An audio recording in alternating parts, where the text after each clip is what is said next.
Welcome back, Rimworldians. We celebrate our new year with the 30th episode of Harriet's Survival Series, which is, coincidentally, the new year of her calendar as well. This round number chapter inaugurates 2021 for us, and 5504 for Harriet with a bang. So grab a snack and a drink, make yourselves comfortable, and enjoy the beautiful disaster. The date is 3 hours on December 15th, 5503. Harriet now seriously considers her future and decides against spending the rest of her life on this forsaken backwater. She directs her research team to fabrication, the next prerequisite to starship technology.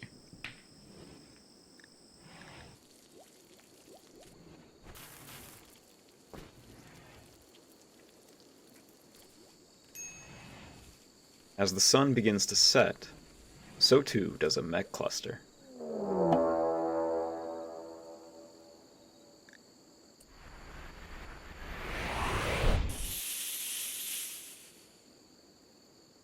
In its composition, there is a toxic spewer, 3 mini-slugger turrets, 2 pikemen, an auto-inferno turret, a heavy charge blaster centipede, an unstable power cell, a mech drop beacon, and a proximity activator. This is precisely why Harriet has invested so much effort and resources into the mortar stations. With no imminent threat, the colony takes the time it needs to prepare for the engagement, which includes Crazy dispersing mortar shells evenly across each station.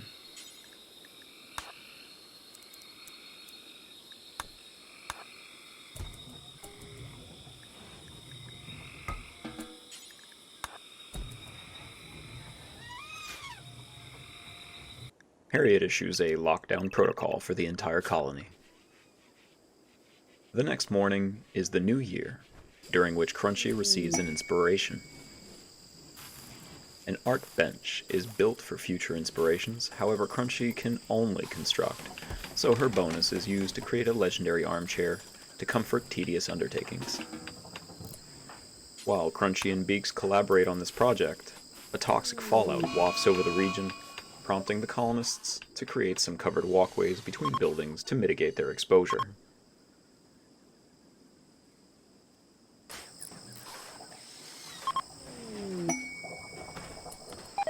Speaking of exposure, an ambrosia patch sprouts just next to the toxic spewer of the mech drop, under the freshly veiled toxic fallout.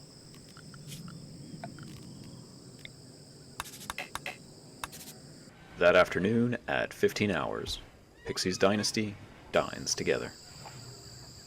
And as the light of day fades over the toxic fog clouding the Verbian jungle, Arc-spanning Salon defends itself.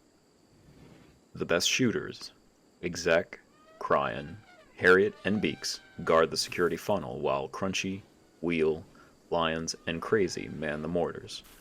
The war beasts are held in reserve.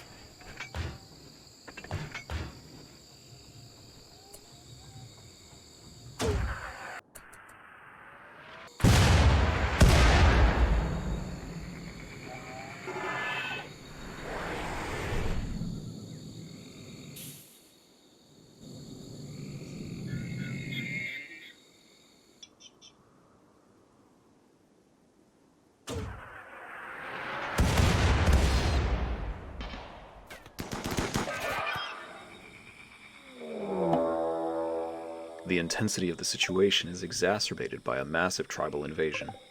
As contact with the mechs are made at the firing line, a couple dozen fighters from the Kai Pack charge through the overgrowth.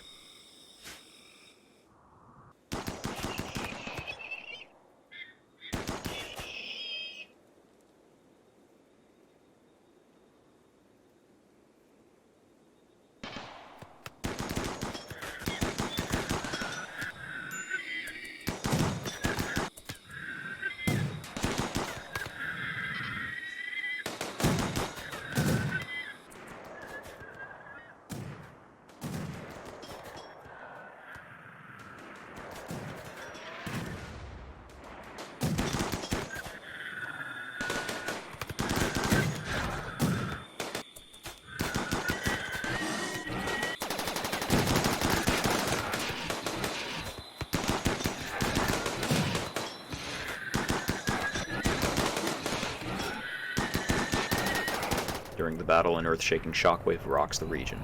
The tribesmen triggered the unstable power cell while engaging the Inferno turret.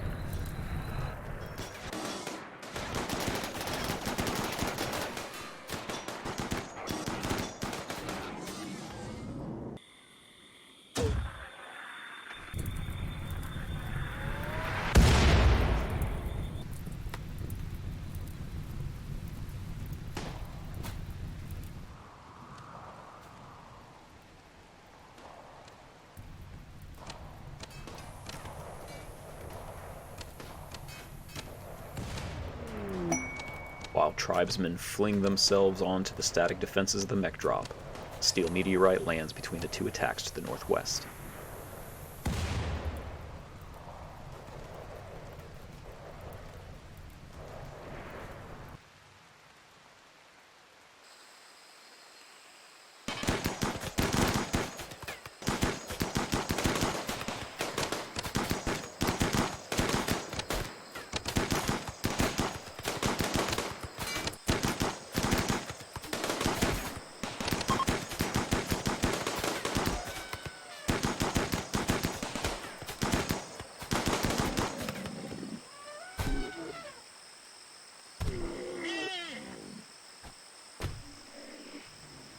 A third surprise attack arrives from the east, barreling into the firing line as the second wave routes.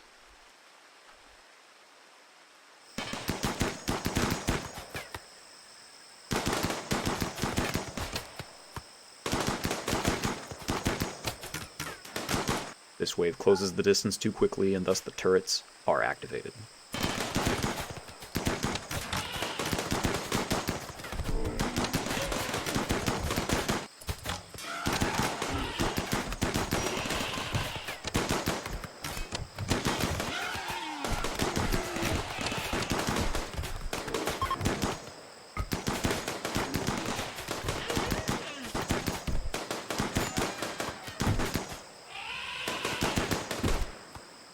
The battle ends at 5 hours of the following morning.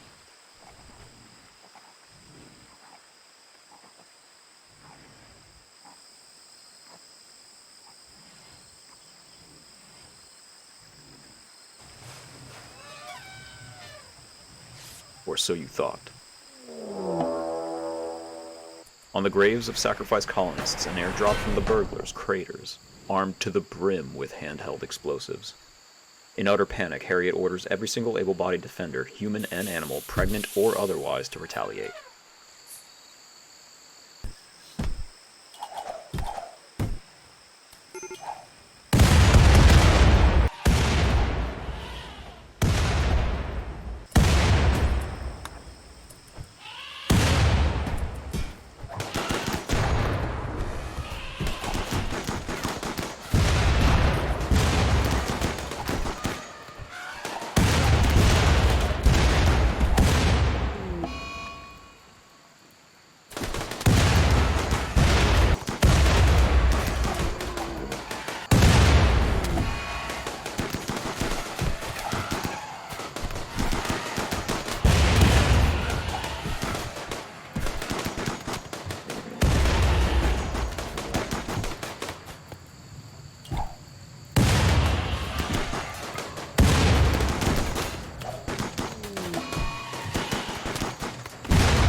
Frozen with disbelief, Harriet, capable of at least firing her weapon, was however unable to effectively organize her defense.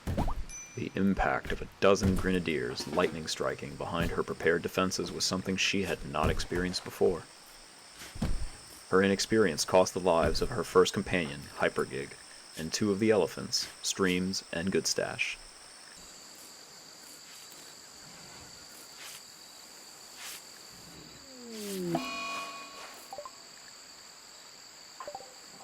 While Beaks checks on the damage to the stockpile, he breaks and starts venting his frustration, striking at inanimate objects.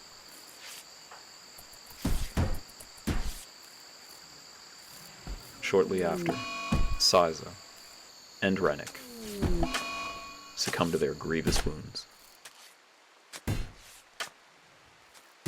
Firstly, the breaches are plugged back up to prevent supplies from deteriorating. Teddy's body was utterly disintegrated by the landing pods and grenade blasts. Her tomb will be rebuilt to continue commemorating her sacrifice. Huckleberry will be reburied alongside the valiant quadrupedal defenders. Exec, shell-shocked by the battle and devastation, wanders the ravaged halls of his home. The tombs are all given the best in marble craftsmanship.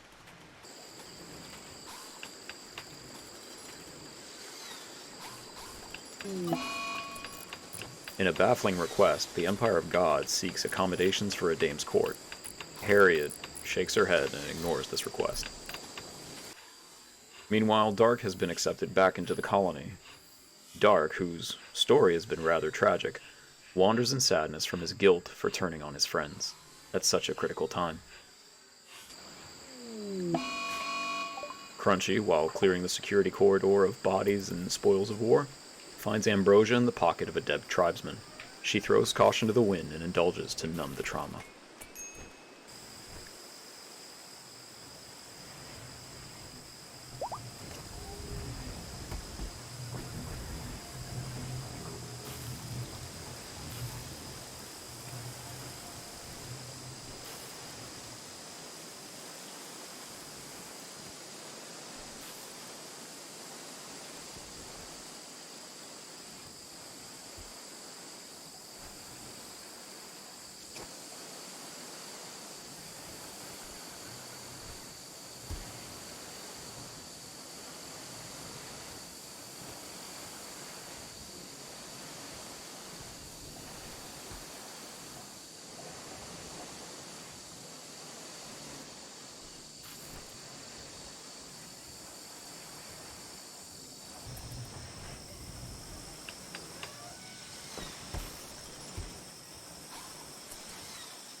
Speaking of trauma, Cryan also succumbs to shock, resulting in a catatonic state. Slag, the colony's primary medic, retrieves him.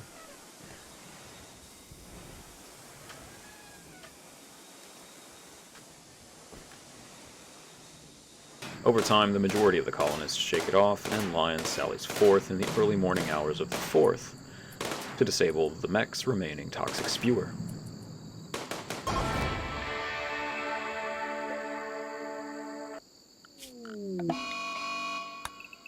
Crunchy remains dangerously unstable, however, and goes berserk. As the colony's strongest close-quarter combatant, armed with a thrombo horn, everyone in earshot collapses to prevent her from killing anyone.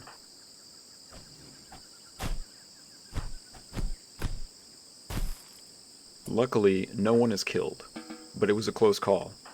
Crazy and Crunchy are both rushed to the medical bay, while Bad the Rat helps himself to Crazy's rations.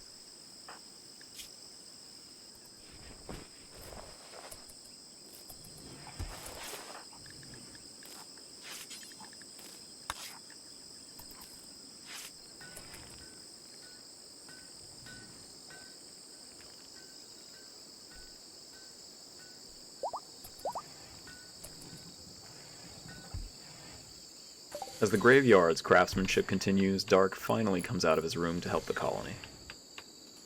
On the topic of the graveyard, the true dedication to honoring the dead is shown by a masterwork sarcophagus.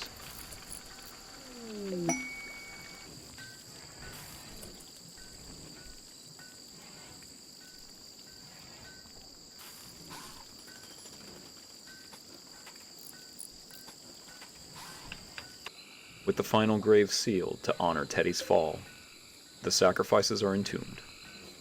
Teddy, Huckleberry, Hypergig, Siza, Rennick, Goodstash, and Streams.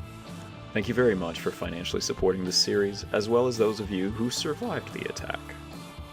And thank you everyone else for contributing and watching. Harriet lives to fight another day. If you would like to support my work, subscribe to me on Subscribestar or Twitch. Links are in the description. You can also like, sub, ring the bell, and comment on my videos to tickle YouTube's algorithm. As always, I hope you are all safe, healthy, and fulfilled. I will see you on the next one.